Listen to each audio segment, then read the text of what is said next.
something smoked, and you've got this really nasty smell. So. When do you want to take a break? That's 1 hour. Oh, I didn't think about that. Sorry. Hold on for a second. How about after this slide? Because we're going to change from a few. It doesn't really change. Okay, we'll talk about this and then you can take a break. You have to remember your transmitter sees the feed line and antenna as a system. And that's where your standing wave ratio starts from the moment you left the point on the back of your transmitter. So lots of times you can get rid of RF in the shack by the choke balun, ferrite around the feed lines, or you start changing the length of your feed line. You want to make sure that you're getting as much power to the radiating elements as possible. And Stan, you want to make sure that when you use your analyzer that you get to a totally resistive portion. So no minus J's, no plus J's. Okay. That's gone. And then once you see a minus or a plus, if you see a minus, you know it's capacitive, I add inductance. If you see a positive sign, you know that you have an inductive problem, you add capacitance. And then you should be able to see just a resistive component. You want to transmit into a resistive component, and that's called your radiation resistance. And it's very much related to the characteristic impedance of the feed point. So that's where the power is dissipated, in the radiation resistance. Well, we don't think of it as dissipated. we're trying to talk to other people. Well, dissipated means you're not going to get it back. It's gone. Okay. Take a break. Yeah, you don't want to try to explain to me Reed's handwriting. There, you can have this one. Because I can't read this. You want the magnifying glass? I found the other sheet. Don't my reading glasses have it? No, you can magnifying glasses for your reading. Oh, okay.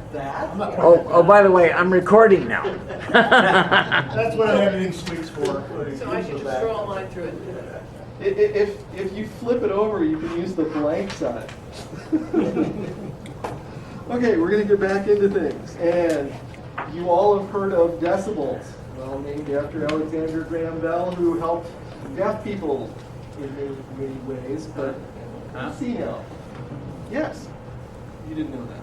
Oh. Well, who was that guy? Don Amici. Yeah, he was the guy in the movie. Oh, well. Watson, come here, I need you. Anyway, the bell is named after him, but it's a really large unit, so they had to cut it down. So now it's the 10th of a bell, or decibel. It's in a couple different forms. If you see dB plain, just like little d, capital B, it's a comparison in power between something and something else. If you see dBi, they're comparing it to the mythical isotropic antenna. dBd, they're comparing gain as compared to a dipole antenna. Or in cell phone technology, or in a lot of modern software-defined radio technology, you're going to see dBm. And dBm is an absolute scale because it's compared to 1 milliwatt. Over on the right-hand side, I gave you a series of dBm. So you can see how it works from 100 milliwatts up to 1,000 watts. And it's actually fairly easy to work. 10, 100, 1 watt, 1,000 watts goes really easily. But all you're doing is comparing the power, taking the logarithm of the power, and multiplying it by 10 because you need decibels. That's what the 10 is all about. So this is how I wanted you to get an idea of how big a decibel is on the right. So we talked about 26 dB's difference. Well, that's, say, half a watt as compared to 1 milliwatt. That's how much you're losing by having your two antennas at cross angles to each other. So you're throwing away 499 parts of your signal. No, that's not good. You don't want to do that. You try to stay polarized with the standard polarization. or with satellites, you try to get as much as you can by circular polarization. This is one equation for the standing wave ratio.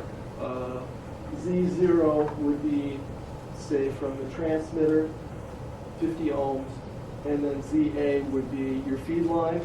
So in this case, it would be 50 ohms, and we'd have a 1-to-1 standing wave ratio between my transmitter and my feed line. Now, I take the feed line to the antenna, and I do this again, and since we're 1-to-1 up to the feed point, okay, I know we have a 1-to-1 ratio. Now when I attach it to my antenna, what happens? Well, in this case, since it's flat radials, because it's a magnetic mount to a pie tin or the roof of your car, I know it's 36 ohms. So ZA would be 36 ohms and Z0 would be 50 ohms. And you do the math and you'll find out what the standing wave ratio is between here and here. So you realize it's not 1-to-1. But I don't have a calculator handy, and I just wanted to show you the equation. This is how you can figure it out. But you have to remember each step of the way you can have a standing wave ratio. I was asked about the barrel connector. Well, you might have a little bit of a jump there, impedance jump. Inside of circuit boards on a motherboard, every time you have a via, you have an impedance jump. So there's certain things called blind vias or hidden vias. Kurt, don't you know about these via things? You work at Intel. Oh, you're not the motherboard person. You're the. He's not in the fab. He doesn't care about these. No, too many. But don't you do the same thing within the chip? Aren't there, you jump between layers and you're going to have impedance jumps. And how many miles of wire is inside of one CPU? That's probably classified information. Give or take 100 miles. There's a bunch. And each part of that has inductance, resistance, and capacitance, and between layers and crossing, and it gets very complicated. So you need to worry about standing wave ratio inside of computers too. Balun. Did anybody bring one? I didn't bring a balance. But if you would explain to me the difference between current balance and 1-to-1 balance and 4-to-1 balance and voltage balance, I'd be very happy. Okay. Not right now, but I can do a little bit of that. Once again, I'll use this as my example. In the Z-match tuner on the bottom, part of it is used as a balun. So if you take this toroid here, and you come from your feed line, and you wrap wire around it. So say I have 10 turns on one side of the toroid, and then I take 10 turns and go off to my antenna, I have a 1-to-1 voltage balun. Because I have 10 turns on both sides, it's equal. And we have 1-to-1. And because it's isolated, let's see if I can, there. I have my wires going around on either side like this. Imagine these are 10 turns, Ben. These are isolated from one another. This is a voltage balun. If I take the wire like this and go, say the antenna's on this side and my feed point is from this side, and I wrap the wire here, and I wrap the wire here, and I go continuously, that's a current balun. It can get a lot more complicated than that. I mean, there can be multiple windings around there, but basically, if it's in line like this, it's current. If it has a DC path, then it's a current balun. Yes, but I wouldn't quote me exactly like that. I should show you the math first. Kevin, is it, between a voltage and current balun, is there a specific usage for each one, or are they somewhat interchangeable? Okay, remember back, where was that? Here. Now, if I'm feeding with window line, Right. and I have a 50 ohm feed point on my dipole. Well, no, what's a dipole? I think a dipole is 70 ohms. Yeah, it depends on how high above the ground it is. Close enough. Okay. Pick a number for What I'm trying to do